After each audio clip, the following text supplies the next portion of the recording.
Now with Eastern Dance, very different piece of music and lots of moving around. So I don't think we didn't have time to do the whole piece. So I would suggest that you just do up to where I've got the tick here, okay? Just looking at this note chart here. Oops, make sure you can see it. In the first bar, the left hand, you've got a very low note there, that first space note, which is A, and the 1, 2, third space note, 1, 2, third space note is E. So your left hand plays A and E to form that first chord, which is down here. Oops, a daisy. So there's middle C, okay?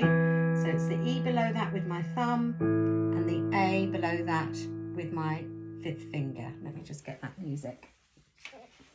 So finding that left hand chord, make sure that you find that correctly, okay? Then in the right hand, we've got a note here that we may not have seen before. That's very high A. So again, here's middle C.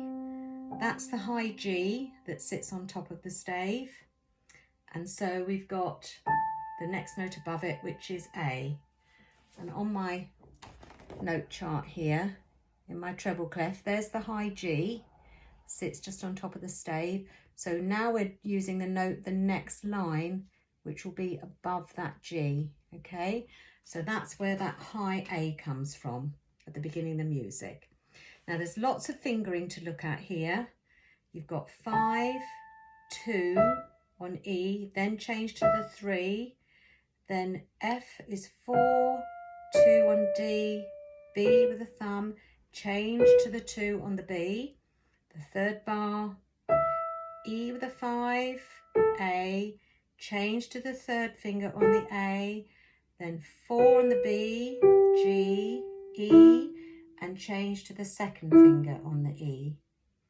Okay, then after that you've got F, A, D, then a rest at the beginning of the next line, then those same 3 notes again, F, A, D, and another rest. Now this time we've got to move, so my 5th finger goes to E, and it's E, C, and that's low A, which you found by yourself. Okay, so well done for doing that.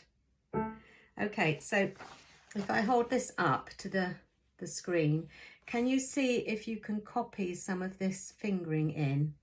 You might have to pause the video so that you can do that. Got it right from the beginning. All right, so you've got to change your fingers on these repeated notes, on the 2 E's there, on the 2 B's in that bar, and the 2 A's and the 2 E's there.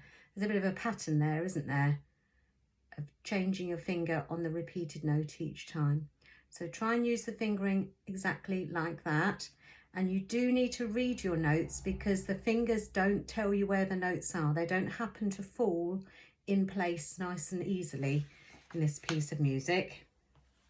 All right, the first 2 should be okay. If you've got 1 finger on every key, that's okay. But here, although you've got your 4 and 2 in place, you have to move the thumb slightly to reach the B. So you need to read that and know that that is note B that you're playing.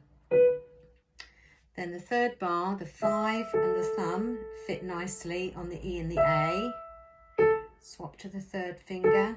But again here, I've got the B and the G, but the thumb needs to move to the E. It's not automatically on that note.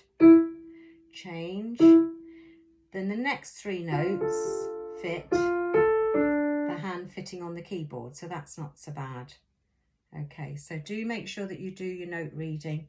So if you're not practicing your note reading, I'm going to send you some more things to help you with that. But remember, the spaces in the bass are all cows eat grass. That's the 4 main spaces on the stave. We know that the right hand is easy because that's F, A, C, E, isn't it?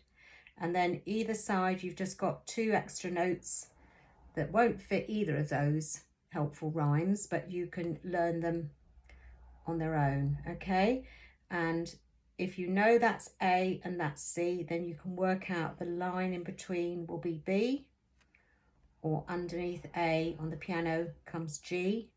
So you can work the line notes out if you remember this helpful rhyme in your bass clef.